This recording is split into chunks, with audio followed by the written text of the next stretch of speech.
Hi there, welcome back, Deathless Zane, and we're here to talk about the next, well, the next one for the Paladin Eldritch Knight and D&D. Alright, we're going for 10 levels in both. Why in the world would we do that? Well, one, we get cool abilities from the Paladin at 6th and 10th. And why would we do that at Eldritch Knight? Well, going all the way up to 10th, make sure that our enemies have disadvantage on saving throws against spells your next turn. Spell your next turn. If you were to cast a spell, by the way, being a cantrip, because a spell is still a cantrip, you can actually take a bonus action swing at somebody in the same turn because of the Eldritch Knight. And when you do that, you can still use Divine Smite. It can ping off because in the same turn, cantrip, and you get that cantrip through the Eldritch Knight. You also get to use, I believe, all the way up to, I think this is a second level, even at 10th level, but you get third level, and at one of them, you get third level around there, and if not, they're all seconds to first. So they're still pretty good, especially you get Wrathful Smite. Wrathful Smite. That's like a first level. That's still pretty good, but the fact that you got cantrips already is just devastating. It's devastating to other people. It's like the fact that you can use a cantrip is just like, oh, and you get to use it, and it's like if it's a fireball, of course, evocation. 5th level, that's like 2d10, right? I believe it was 2d10. And that's still devastating to a lot of people at this point. And other people they'll put a whole bunch of resistance in for fire just because they want to make it a thing. And some people don't have like the taste for variables. They don't have a taste for valuables or variables, or valuable variables. Either way, they tend to have a setting, and the setting tends to be around humans as the main dominant race in this place. So you're kind of basing stuff onto the majority being humans. So you're thinking humans, okay, bandits. So D&D, whenever you play it, at least in my experiences, has mostly always been dominant race humans, stuff like that. And you get to fight this thing every now and then, or it comes your way, or you go and you seek into a dungeon and you fight stuff. And it doesn't really turn into a video game for me. It never had, even though they said it was supposed to be.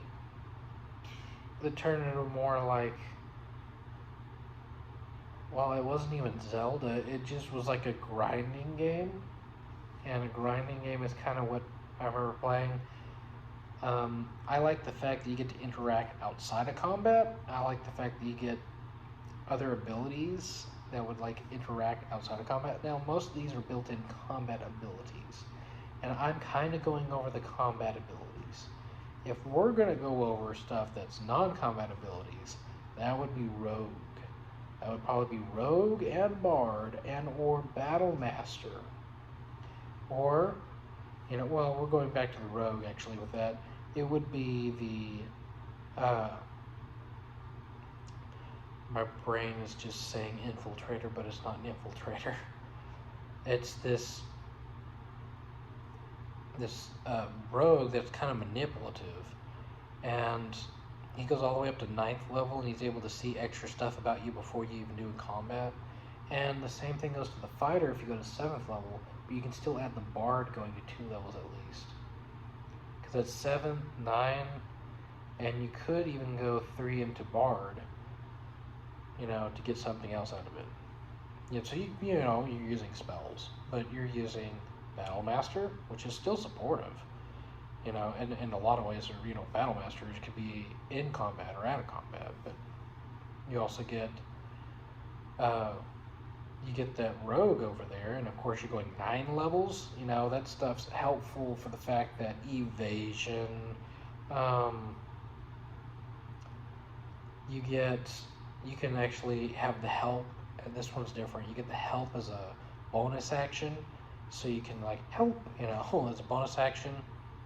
So it's funny that you get more interaction with this character, and you know, uncanny dodge helps with, you know, at least one, and this is a reaction, and this is where stun can kind of hurt you, but you do have Battle Master, which can kind of sometimes kick the monk's butt. Battle Master can kind of overcome a monk sometimes. Sometimes, I'm not saying all the time, but sometimes can. But you're also very good at looking for the weaknesses of that person. So now you have some sort of sense of how you can deal with that character. Not only those areas do you have,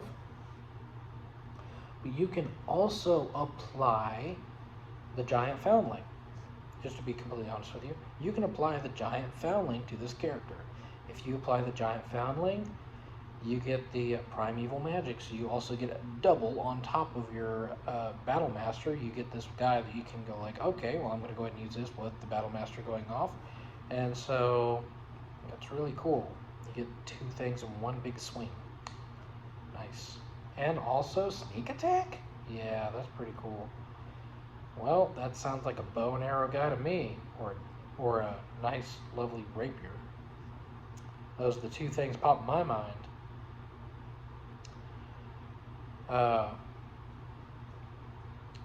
And for the skill savvy part, you get expertise at 6th level and at, I think, 1st level, and at 6th level rogue for the I'm trying to think of the bard.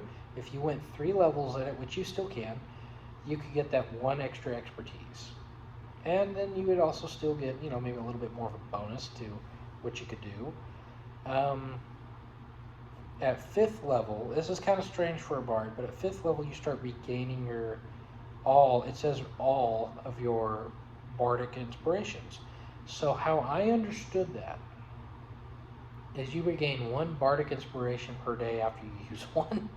So you're still very supportive. You can actually bardic inspiration somebody in combat so they can have that, or outside of combat. Now that sounds like bountiful luck to me, to be honest. So if I were to say anything, it'd be like that would kind of outweigh on bountiful luck. So that character kind of overrules that in halfling feat.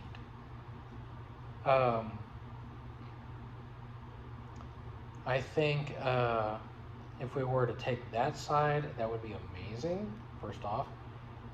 Now, what type would be a really good for your bard?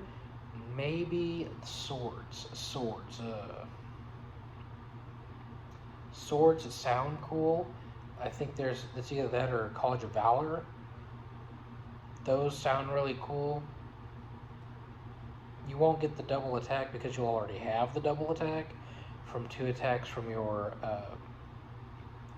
I'm trying to think of that guy. You get 2 attacks from your guy, the fighter, battle master, and you can even use that. I mean, that's so cool that you can use that with the other thing, including an extra 2 things that pop off at once. In there, it's kind of really cool. You can even make yourself invisible. I gotta mention that. You can make yourself invisible from the primeval stuff to that opponent that you're whacking. So until you smack, of course, again. But the fact that you could do that, like on your first swing, is just like crazy. And then you can turn around and get sneak attack twice in 1 turn. You know, it's crazy good. And it's like smack, turn invisible. But it's only to that one person, so they see you as kind of like illusion-ish. Like, where'd he go? You know, and then you smack him again, you get sneak attack.